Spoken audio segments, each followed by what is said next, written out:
Hi, I'm Tim. Welcome and thanks for logging on. If you love this watch, email me, tmosso@thewatchbox.com. It's in the description below.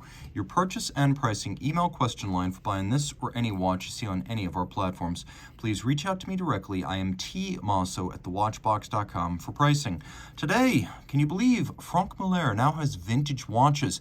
Dating back to 1992, the brand is old enough that some of its original models are now decades old.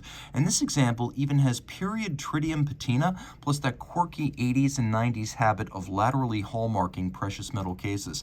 So this is the Franck Muller 7000 series tachymeter pulsometer chronograph, 39 millimeters in diameter in white gold. It's 13.4 millimeters thick, 47.2 millimeters from lug tip to lug tip, with a 20 millimeter spacing between the lugs. I'll throw the watch on my wrist. My wrist is 16 centimeters in circumference. You can see the watch has a nice vintage look to it with those straight lugs, the rotund case, the pump style pushers, and it's thin enough with the domed bezel that it will slide underneath the cuff. 13.4 isn't ultra thin, but due to the shape, it should be exceptionally compatible with a dress shirt sleeve. But given that it does have a dark dial and a white metal case, it's not too formal. You could also wear this casually. Taking a look down the barrel here, you can see the lugs are not out over the edge of my wrist. So my wrist is 16 centimeters circumference, and I think you could probably wear this watch on a wrist my size or larger. And the reason I say my size or larger is because though these lugs are not broad, again, they're only 47.2 millimeters lug to lug.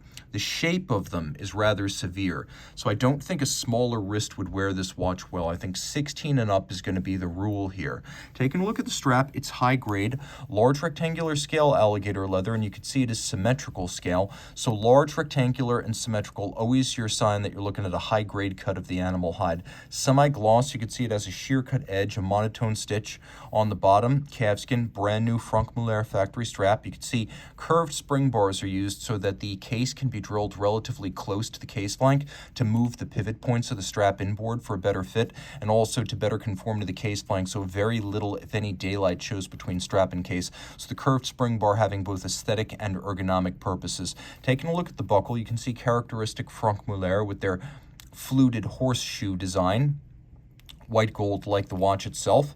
Now, while the watch does have screws externally, these are skeuomorphic screws. They are purely symbolic, like Neo-Palladian columns on a suburban house. They don't literally hold up the house. A conventional spring bar is used to retain the strap. The screws are just there for their elegance and traditional presence. Now, if you look carefully, you can see this is a welded lug case. There is a sharp break between lug and case, so these lugs and the case were made separately. The lugs were inserted into a slot. They were then welded together with all gathered metal residue from the weld removed to create that sharp break. So this is an exquisitely handcrafted case. Vintage-inspired pump pushers. We have the Franck Muller logo on the crown, and it is a vintage-style crown, broad, polished, when viewed end on, but from the top very thin and cross section. The dial featuring an exquisite real tritium patina, and that is the clincher for me on this watch. That is why I describe this as vintage, because it's unlike anything Franck Muller is making today, and also because it shows the tangible evidence of benign aging. That lovely tritium fade, which is even on the hands and the dial, as both are original to the watch. Absolutely lovely. It's a double scale, so we have a pulsation scale for gauging a person's pulse over a minute, and then we have this lovely snailed tachymeter in the center. It's I would say, virtual vintage look. So while this is a vintage watch, we're talking circa 1990s. The look achieved by this dial is more like circa 1930s. So it is an actual vintage watch that pays homage to still older watches. You can see lovely kite-style hands and a unique chronograph seconds hand, the likes of which I've never seen. We have blued hands. We have a 45-minute chronograph register, which is a significant modification of the underlying Valjoux 7750 movement, because those typically have 30-minute registers. So this vertical array without the running seconds is a modification, and the 45-minute register is also a modification. Now, of course, the watch does have the stop seconds or hacking function of the underlying movement, and there are lovely concentric scales here that help to mask the disparity between movement size and case size. That's what all those concentric scales achieve.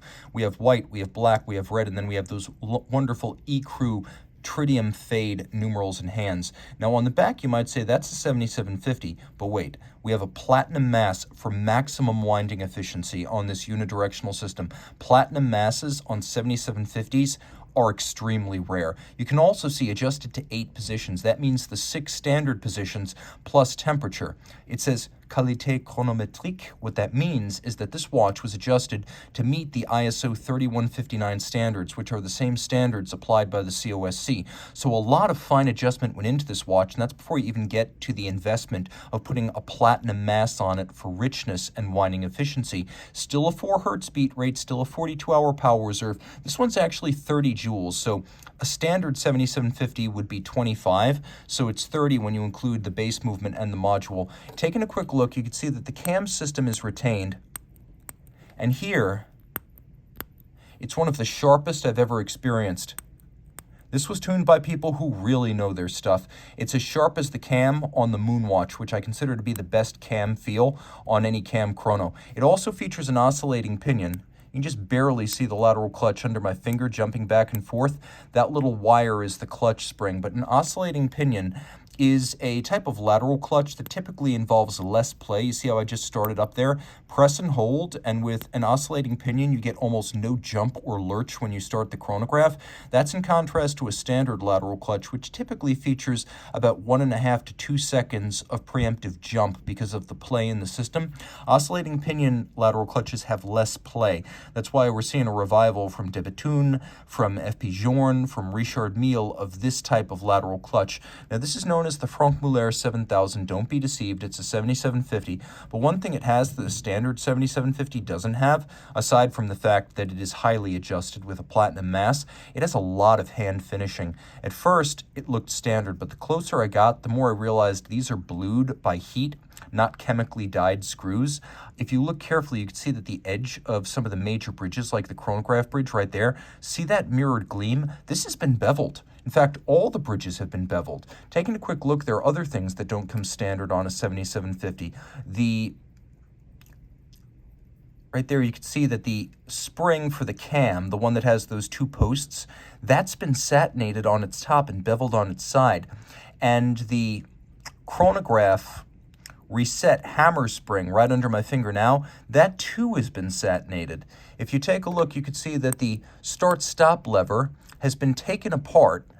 The hammer and the spring of the lever have been satinated, and then the lever base has been polished, and then they were pressed back together. There is a surprising amount of fine finish here. You can see it again on the edge of the chronograph bridge, which has been mirror beveled and polished beautifully. This is actually a hand-finished movement. And then, of course, it is tank tough the way the 7750 tends to be.